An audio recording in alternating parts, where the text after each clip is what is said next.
Welcome, everyone, to the second episode of the second season of the Northern Spin podcast. My name's Michael Taylor, and as ever, I'm joined by the cheeky chappie from Chorley, or the banter king of Kent, depending on how northern he's been on any particular week. I'm suspecting this week, probably not. Chris Maguire.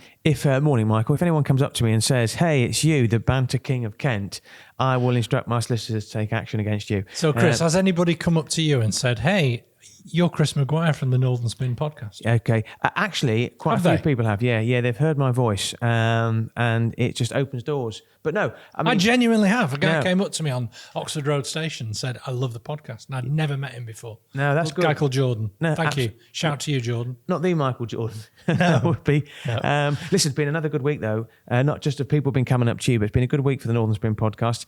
Downloads are up 70% in the last month. We've had an amazing reaction to last week's Northern Spin Extra podcast with the one and only Nicola Headlam of Red Flag Alert. She was very special. She was great, wasn't she? She was brilliant. Yeah, absolutely brilliant. Anyway, before we get on with a packed show, a couple of other very important thank yous to our friends at What Media, who produce our podcast, and of course to our sponsors from Oscar Technology. Yeah, it's very easy for us just to say, hey, thanks to What Media for producing our podcast, as if that's all they do. And if you look at what they do on their website, you know, they do commercial and TV ads, they do company videos, drone recordings. I mean, they might describe us as a couple of drones recording, live events, live streaming, and a lot more besides that. As for Oscar, they've been making the headlines themselves this week. They've obviously got a new PR agent who's done a brilliant job for them. They're opening their 5th US office in San Diego. They're about to open a 6th office in Scottsdale, Phoenix, Arizona on December the 1st, followed by openings in Amsterdam and Sydney. So well done to Oscar. They're quite literally going places. No, they are. Anyway, we're going to be doing our first Northern Spin live show this Wednesday as part of the People's Powerhouse Convention in Manchester on the 30th of November. We would love to do more of these. So if you organise events and you want people to come along and give a little bit of something different into your event, you can get me and Chris to talk about politics with the Northern Spin and give us a call and we'll discuss terms. Yeah, maybe we could extend that to Christmas parties as well. You know, if your 6-year-old's got a Christmas party. No, I'm not sure about that. Right, what are we talking about today? Let's get on with it. Well, if this was the news, the headlines would read something like this on what we're talking about on the Northern Spin this week. Have the Tories given up on levelling up? Is this a quick fire round? It is, yeah. I was trying to be quick, but for the third time, have the Tories given up on levelling up? They never started. Okay. Why are so many Tory MPs quitting politics? Because they're going to lose. Okay. Beware Michelle Mone, politicians who get too close to business people. Yep. And why is Andy Burnham so angry? Well, I think the last two are deserving of much more interrogation. Well, we're going to talk about all four. We're going to talk about all four. Yeah. So let's start with the first one. Have the Tories given up on levelling up? Chris, what's your take? Well, there was a big meeting in Manchester last week of the Northern leaders called the Great Northern Conference. Transport Minister Mark Harper was due to go, but he couldn't go, so he sent a video apology because of some last-minute government business, but insists that the government has a, quote, unwavering commitment to the north of England. That didn't go down well, with many people saying he couldn't rely on Avante trains to get to Manchester. Then the audience were told that the next minister, who was due to be speaking, Levelling Up Minister, Deanna Davison, couldn't attend either. Now, I heard about that. I didn't go either. They played a video from the MP from Deanna Davidson rhymes with Vienna. Yeah. But they played completely the wrong video. I mean, I'm intrigued. What did they play? Matt Hancock in the Jungle or something? She actually says on her Twitter feed, she says Deanna as in rhymes with Vienna, right, which is, I think, is quite good. It was just it clearly wasn't there. Andy Burnham, who was there, said they're playing the wrong video, and it turned out they were playing the wrong video. What I liked about Deanna Davison is that actually she fronted up and said, hey kids, make sure you send the right video in future. And there was much more sympathy towards her than there was towards Mark Harper. Right, okay. So at least, yeah. So neither of them turned up. Yeah. But Tell me what people who went have told you about it. Well, I spoke to our friend. You're well connected. Yeah, I am. Yeah. Well, as are you. I spoke to our friend of the podcast, Rob Parsons of the Northern Agenda, who we'll be seeing actually on Wednesday at our live event. Oh, good. Absolutely. And what you need to understand is that the Great Northern Conference was organised by the Northern Powerhouse Partnership, which, as you know, was set up by George Osborne, the big exponent of the Northern Powerhouse. They had some big businesses in the room: Siemens, Bruntwood, Talk. I think most of them were sponsors, actually. Massive own goal for the Conservatives not to turn up. Now, Mark Harper's video speech was apparently really downbeat. I don't know if he's a Welshman. It was after they got beat by Iran, but it was met by zero applause. Normally you get a little bit of polite applause. He got absolutely none. And there was this conspiracy theory that he didn't want to turn up because he didn't want to answer questions on Avante and why they were given a 6-month extension to their licence. He didn't want to talk about Northern Powerhouse Rail and the fact that it's now being downgraded to core Northern Powerhouse Rail. And he didn't want to talk about the RMT ongoing strike action as well. When Deanna Davison's video was played... Or the fact that TransPennine Express is going into complete meltdown in December. It's timetable. They're just not delivering it. Yeah. And there was a couple of tweets this week, actually. Tina DeHealy came up to Manchester from London and she said, Avante is absolutely appalling. You're getting people. You're actually getting some, people from outside the region now complaining about Avante, which is interesting. When Deanna Davison's video was played, it was met by laughter because obviously it was the wrong video. Now, apparently, a lot more sympathy for her because there was a levelling up bill that was being read in Parliament on the same day and she was representing the government. But the no-shows, I think, undermine the government's claim that they are committed to levelling up. It comes back to that feeling again that I've expressed on this podcast before, that they regard the North as some kind of charity case, that they're doing it for the benefit of the people of the North. It's not. It has to be part of the project to renew the entire nation. And I don't think they take the North seriously, and I think they proved that by their no-show at the weekend. I mean, David Cameron and George Osborne, like them or loathe them, and I was no supporter of them, they at least came to Manchester to launch their Northern Powerhouse initiative at the Science Museum in 2014, and they seem to lean in and actually believe in it.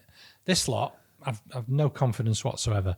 I mean, Rachel Reeves was due to speak in the interest of fairness, and she didn't make it to the conference because she's been unwell, but instead sent Pat McFadden, who's Labour's shadow chief secretary to the Treasury and a proper big hitter in Keir Starmer's shadow cabinet.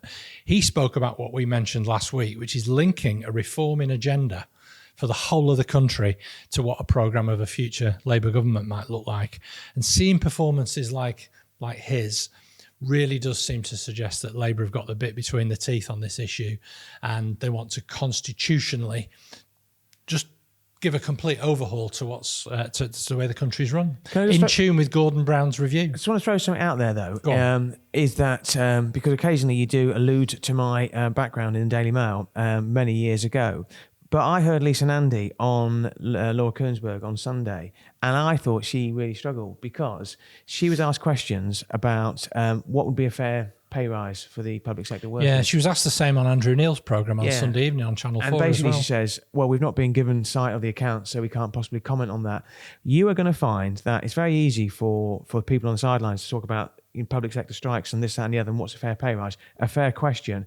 And I understand why the Labour Party can't say, well, it should be 10%, 12%, it should be linked to inflation, etc., etc.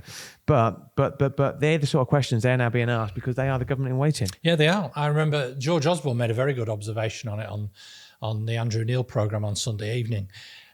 Quoting Peter Mandelson in 1997, he said, "You're in touching distance of government, and it's like walking across a polished floor holding a Ming vase. You don't want to slip up. You don't want to make a mistake. You feel the prize is in sight, but you absolutely don't want to make any kind of mistake."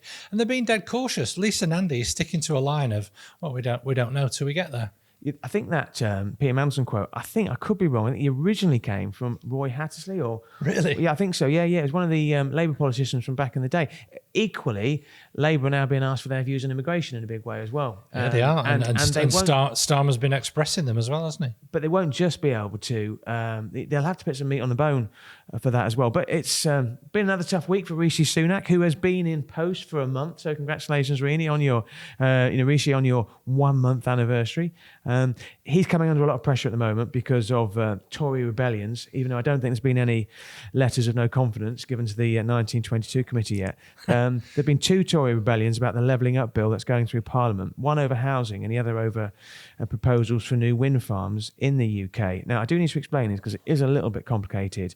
Teresa Villiers, the MP for Chiswick, there in the middle of London, she's introduced an amendment to the housing bill to scrap mandatory local housing targets and make them advisory only. Now, essentially, this is seen as a move, to slow down house building, and the amendment is being backed by around 50 Tory MPs. Some people feel this is being led by a lot of Conservative MPs in the South because they know that house building is a very contentious issue. Former Levelling Up Minister for 7 weeks, Middlesbrough South and East Cleveland MP, Simon Clarke, who we've spoken about on this podcast before, he's had a busy week. He's warned that the Conservative vote will collapse if the party don't get to grips with the housing problem and help people get on the housing ladder. He's also tabled an amendment that is gathering some momentum. Liz Truss backed it, and surprisingly, Boris Johnson backed it. Seems to have done a U-turn there, Boris, on the rules relating to onshore wind farms. Now, onshore wind farms is a big sector in the north, could be potentially a big win for the north as well. And Simon Clarke, clearly, in a marginal, wants to protect his seat as well and says we need to do this if the Conservatives are going to win the next election. Okay, so the lack of housing for young people has been a big bugbear of mine. I've spoken about it before. I've got a sticker on my computer, actually, which says proud to be a YIMBY. And I've got a bit of form in this just to give some clarity to it. My basic view is the housing market is a mess. And I'm disappointed that so many MPs are jumping on this bandwagon, including my own, William Ragg, the MP for Hazel Grove, a Conservative. The odds are stacked against young people getting on the housing ladder. But whether they be young people, newly divorced, whatever, people find it difficult to get on the housing ladder if they're not on it already. Not enough affordable homes either are being built by social housing providers, that's housing associations or councils. In Stockport, where I'm currently working, there is a body was set up called Viaduct Homes. It's the legacy of the late, great Sheila Bailey, who sadly died over the summer. And it's a council-backed vehicle which is building homes in Stockport for people at all parts of the market, mainly social housing. But that's too rare. It's the exception, it's not the rule. But I should declare too that I was on the board of New Charter Housing before it got merged into Jigsaw Homes. It's a housing association. I was there for 4 years, and I saw at first hand how difficult it is to get new houses built. It's painfully slow to get round both the procurement process, the planning process in this country, but the appetite for house building is there. It was there in New Charter when I worked there. The skills are there, but did you know there are 1 million people on the waiting list for social housing in the UK, from Scotland down to Cornwall, and it's particularly acute in London. Whenever I meet anybody from London, I go, "How do you afford to live?" No wonder wages are going up. Look at the price of rents as well. Going up 23% rents.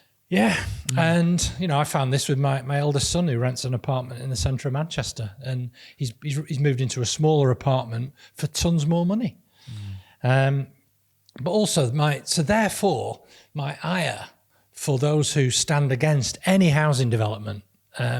New Charter were building houses for potentially to sell as well, because I just think any intervention, building any kind of house anywhere in the market, helps the situation at some point. And when I was at Manchester Met University, I was in a protracted trench warfare with some protesters in Chorlton who were opposing the university selling some land for a really, really good, potentially housing scheme that's going to go in there. And I called the opposition to it the NIMBYs and the bananas.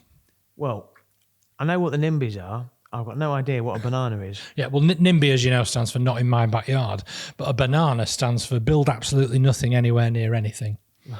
Did that stick, that phrase? It did. I didn't make it up. It is a term that people in planning use quite a lot. But let's not forget, Chris, the Conservatives' 2019 manifesto promised the government would trigger the building of 300,000 new homes a year, and they're way off that. And you've now got the situation in the Sunday Times at the weekend where Sajid Javid, who was, of course, was housing minister, amongst many other roles that he held in government, is saying, I wish we'd gone further and faster. Well, ain't 2020 hindsight really sharp, Sajid? One of the interesting things is that the idea that you make it easier to build homes, that one of the views is the developers will just land bank, so they'll just have more land. Because what they don't want to do is, if you bring loads of new houses to the market, then it'll just drop the price. So the fear is that they would land bank. And actually, physically, they can only build a certain number of houses at a certain pace. Like I said at the top of this item, Chris, the housing market is an absolute mess in this country, and it needs interventions at all sorts of different points in it to make it work, because I think the Conservatives are terrified of what people would call a house price crash. It's not, it's a house price correction. We've had our house on the market for the last year. We've taken it off now. And it was eye-watering the amount of money that for a 4-bedroom semi in a suburb of Stockport. Millions. Well, not quite, but silly amounts of money. And it's just unaffordable and beyond the reach of so many people. The feeling is that the property markets will drop 9%. But interestingly, where I live, in the People's Republic of Chorley, there's quite a few houses going on the market now. And I think people are trying to jump ship now before the property market corrects itself. It is a correction. You get peaks. Yeah. And one of the things, what the house we're now living in, when we're going to stay put and do a bit of work on it instead of selling it, it's underoccupied. It's underoccupied by 50%. Yeah. And there's plenty. I think around about lots of our friends and neighbours as well where we live. There's loads of spare rooms, and they don't need them. And yet there are families who would want to move Michael, to an area like us. Are you in a roundabout sort of way asking for me to move in with you? No, I'm not.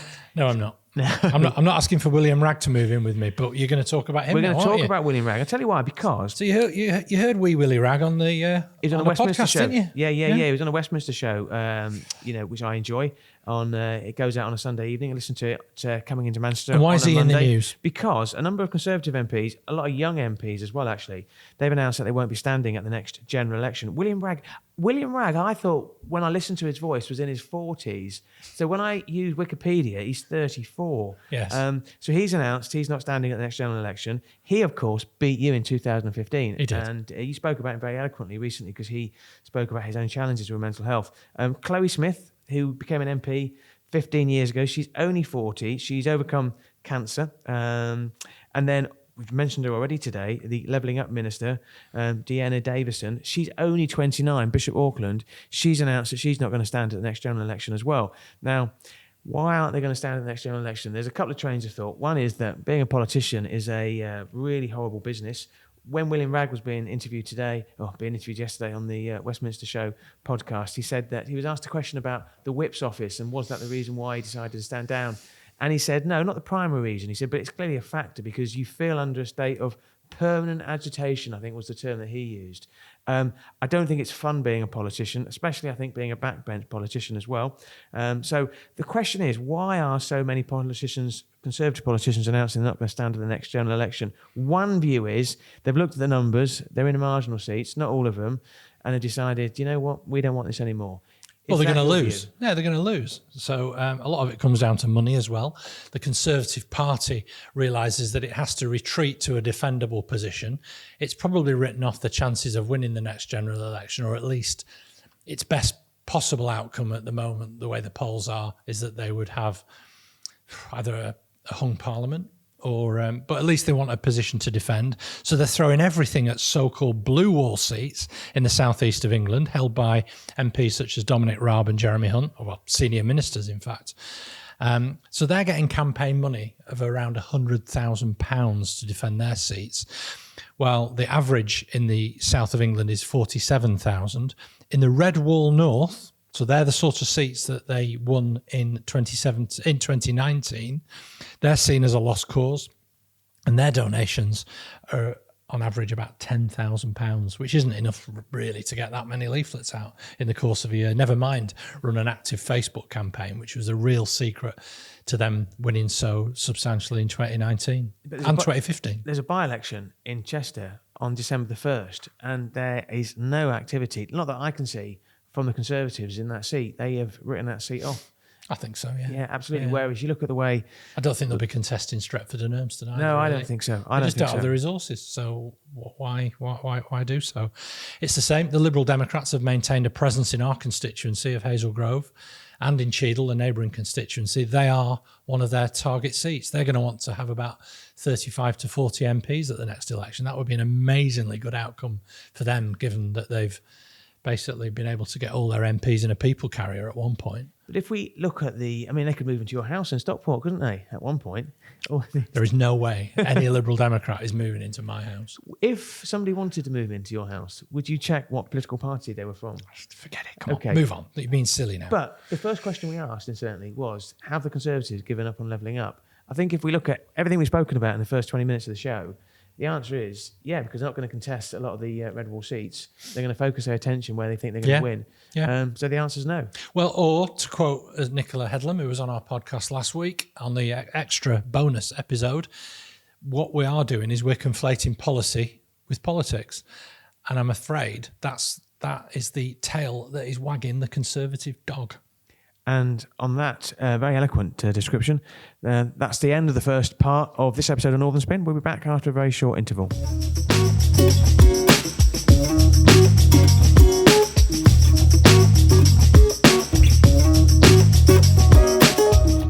Welcome back to the second part of Northern Spin. Hope you enjoyed the first part. Before we talk about Michelle Mone, both myself and Michael have got an opinion on that. I want to ask for your thoughts, Michael, on Andy Burnham. I was watching BBC's Question Time from Skipton. I think it's the only non-football show that I watched last week, and I've never ever seen Andy Burnham so angry. Now, I tweeted about this, saying I've never seen Andy so angry, and Neil Keeling, chief reporter of the Manchester Evening News, very, very good journalist. He said his bid for Labour leadership has begun in earnest. Now, it might be tongue-in-cheek. There might be something in there. What's your take? I'm not sure Andy's bid for Labour leadership ever really stopped, both from the two times that he stood before and everything that he's done since he's become the Mayor of Greater Manchester. But I would say this. Andy Burnham is no different from any other politician in that he has to be judged on what he's achieved, not just on his media appearances, however well he comes across on Question Time. And I agree, he always does. I think he's one of Labour's top media performers by far. But, he likes his DJ sound-offs. He's doing this thing with Rowetta and Steve Rotherham. Clint Boone and against Steve Rotherham and various other Scousers. And he looks great being angry in a North Face jacket. But, Chris, this is a really serious point. We're now halfway through his second term, and he's supposedly committed to a third. He has said so on a public platform in Manchester. Much to the frustration, though, of senior Labour Party politicians, he does very little to dampen down any speculation that he's on manoeuvres to return to Westminster by one route or another.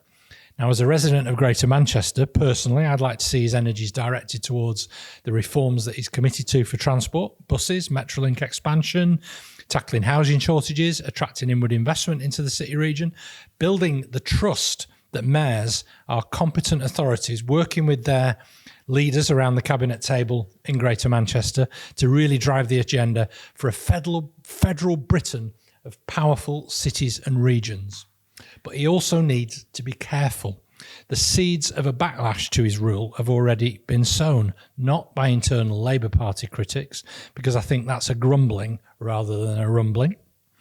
But many people blame him for the clean air zone and the signs that have gone up that say it's under review, that obviously cost a lot of money to put that in place. And people very clearly identified the imposition of the clean air zone as his political project, and it galvanised vociferous opposition to him. Do you think it's a white elephant now? Yeah, it clearly is, yeah. The government aren't going to introduce it, not now. And I don't think he wants to introduce it either, because he's seen the scale of the opposition to it. But it's not tackling the issue about polluting vehicles or air quality. I love that phrase you came up with, a grumbling, not a rumbling. Yeah. See, I think Andy Burnham's really That's quite good, wasn't it? I quite like that, actually. Yeah, I think that might take off, actually. I think Andy Burnham's an interesting character. And I'm one of these people that I don't believe in coincidences. And if you look at the number of appearances that he made at the Labour conference this year in Liverpool, he was everywhere. He was. He was. I think he's definitely trying to position himself as the friend of the public sector workers in their wage demands. And why wouldn't he? It's something he believes in.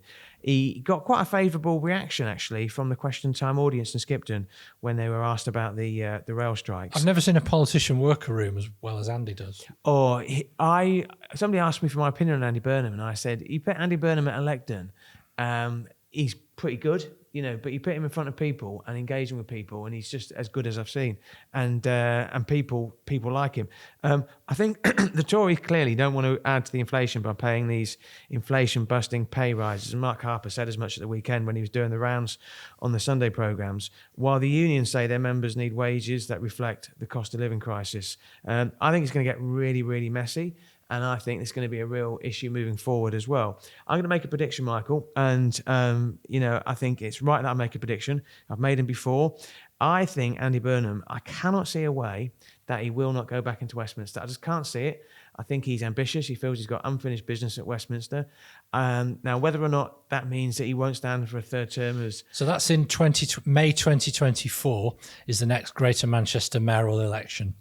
Yeah. So given that Sacha Lord and Gary Neville are now members of the Labour Party, does your prediction extend to the fact that he won't stand for a third term?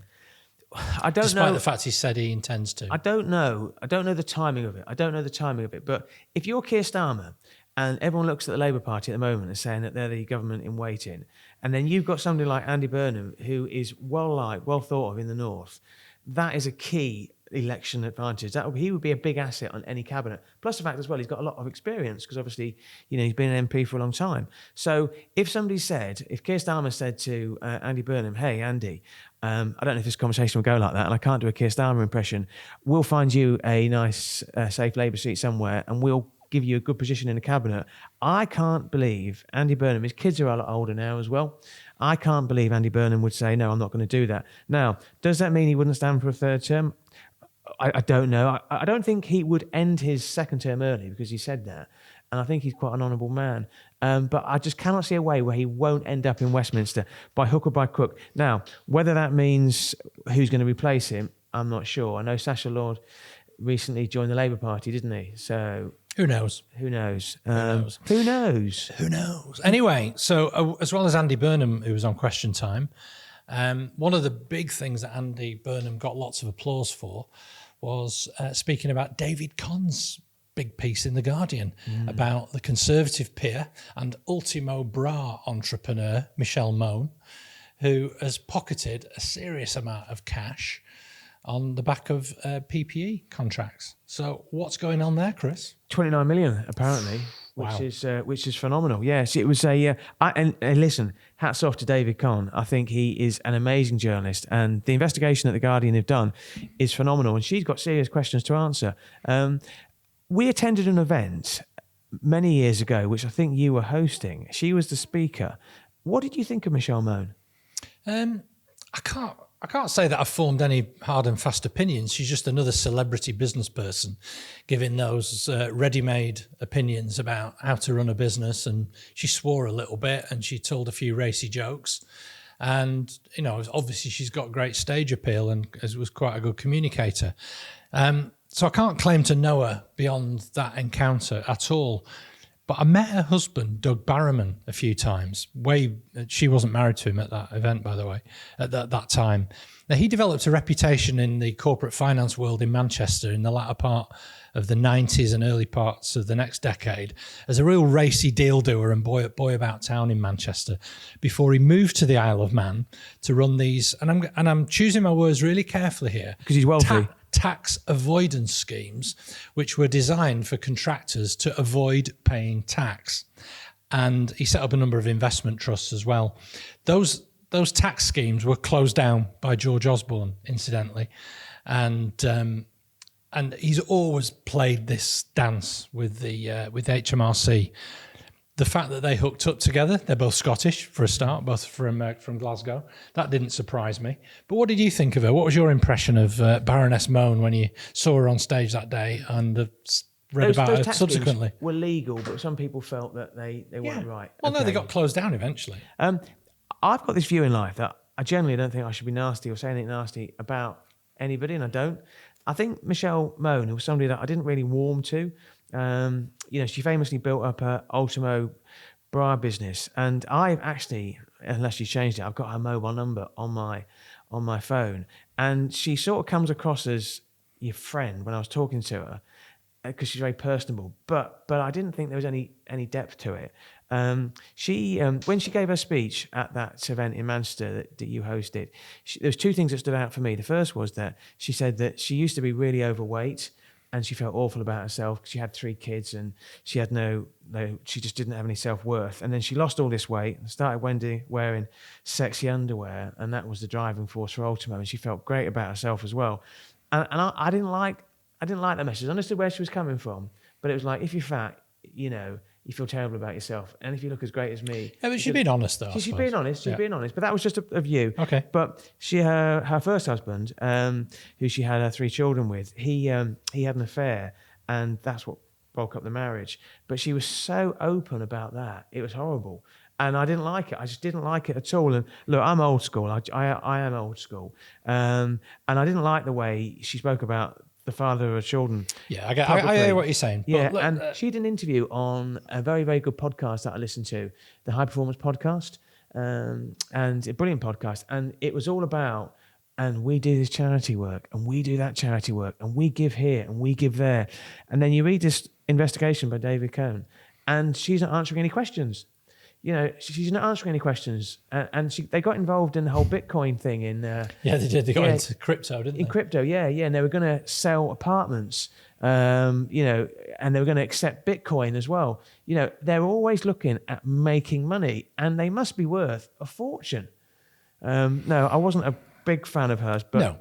I think the issue here as well is politicians getting too close to celebrity business people.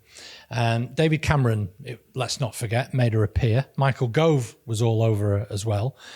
But then Cameron also sucked up to an Australian businessman who located to Cheshire in the northwest of England with his ludicrously overhyped invoice finance business, Greensill Capital, which Cameron then joined after he left frontline politics.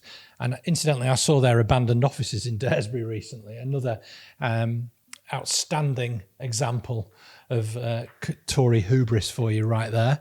And again, the downfall of Greensill, just as the kind of what I hope will be the downfall of Doug Barrowman and Michelle Mone, the hard work's been done by journalists. Yeah. And David Conn's done a fantastic job, as we've said in The Guardian.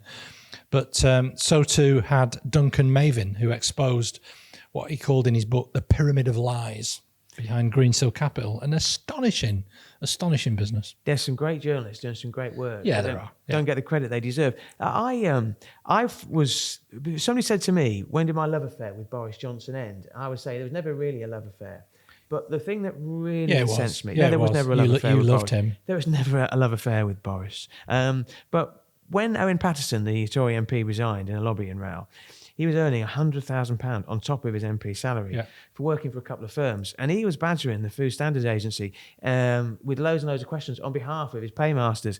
And that smell. And then when they tried to change the rules to keep him in power, that was just disgusting. I was furious with it. Over the weekend, The Observer, I think, published a story because The Guardian picked up on it. And they published a list of MPs who have earned an extra £5 million from second jobs. Yeah. Now, I have to make the point because I get incensed when every journalist gets tarred with the same brush. Most MPs aren't earning huge sums of money from second incomes. Some are. But if the inference is that you can buy influence by giving people second jobs, that's when it's wrong.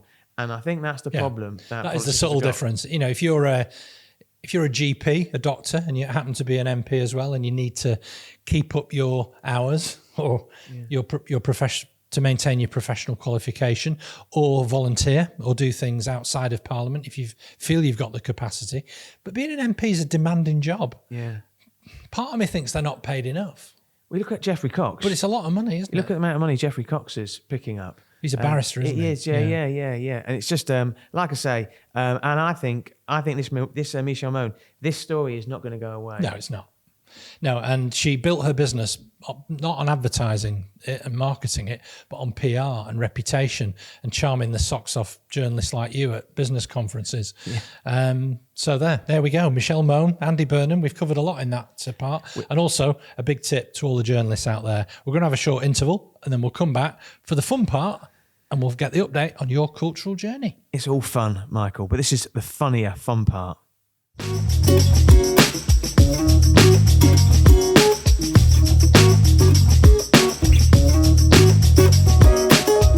Okay, welcome back to what we sometimes call the fun part of the Northern Spin podcast. So, Chris, I've been trying to help you become a little bit more northern in the course of me and you doing this podcast. We've covered books, music, comedy, TV series, all in our quest to make you a little bit more northern. I would challenge you, I think, we can talk about this in a future episode, exploring the mountains of the north of England, possibly. But this week, I want to find out a little bit more about the journalists and the writers that you admired, those that drew you in to want to be a reporter, to apply for your first job, wherever that was. Not people you worked with, but whose work you read and made you think, that's amazing. I would love to do that. So go on, who inspired you? There was a guy called Michael Taylor. I always admired his work. He's so much older than me, and now I find myself on a podcast. No, I'll tell you who it was. I've never been somebody who's really, really admired many writers, past and present. The one person that I got to know quite well was a guy called, and cricket lovers might remember him, a guy called E.W. Swanson. He always used his initials, E.W. Swanson, known as Jim Swanson. He lived in a place in Kent called Sandwich, and he used to write for the broadsheets, and he used to cover, he used to cover the Ashes tours, in the 50s and 60s. And he was I think he was the president of Sandwich Cricket Club, and I used to play for Sandwich. And I went to see him, and I went into his, he married quite late in life. I think he was 50 when he married. And I went into his study, and wall to wall with cricket books. And actually, I wanted to be a cricket writer for quite a long time. So he was somebody that I admired. And if I was to throw it forward before I ask who you admired, and I was looking at modern writers who I like, I mean, we've spoken about Jen Williams quite a lot, who's now at the FT, but I always think the measure of a good writer is somebody that you look at and you see they've written a story and believe what they've said.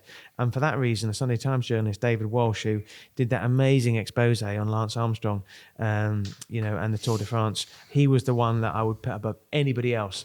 But incredible story, that wasn't it? Amazing. And the brickbacks that he got when he did it at the start, but carried on doing it. Who did you admire? Yeah, well, I'm not so much a newspaper type or even sports writers. I'm from the magazine and fanzine world. And I started out, loving music, but even then I understood that the hard yards of journalism always trumped, the florid writing. And for that reason, I always really loved P.J. O'Rourke and Hunter S. Thompson, who were from the American new journalism tradition.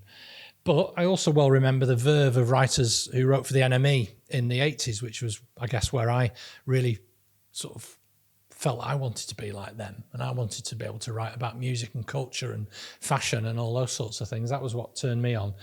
And it's interesting that two of them in particular, Stuart Maconie and John Harris in the NME from back in the day, are now sort of mainstream journalists. John Harris writes a fantastic column in The Guardian, and Stuart Maconie, of course, has written loads of books about the North. And of course, Miranda Sawyer, who I saw interviewing Minnie Driver at a festival last summer, Kite Festival in Oxfordshire. She's a brilliant broadcaster and journalist, and I remember being on TV with her on Channel 4's Right to Reply in 1990 when we were having a head-to-head with Charlie Parsons and Michelle Collins from Channel 4's The Word. When things like that, the quality of poor light entertainment on Channel 4 was something that used to incense me.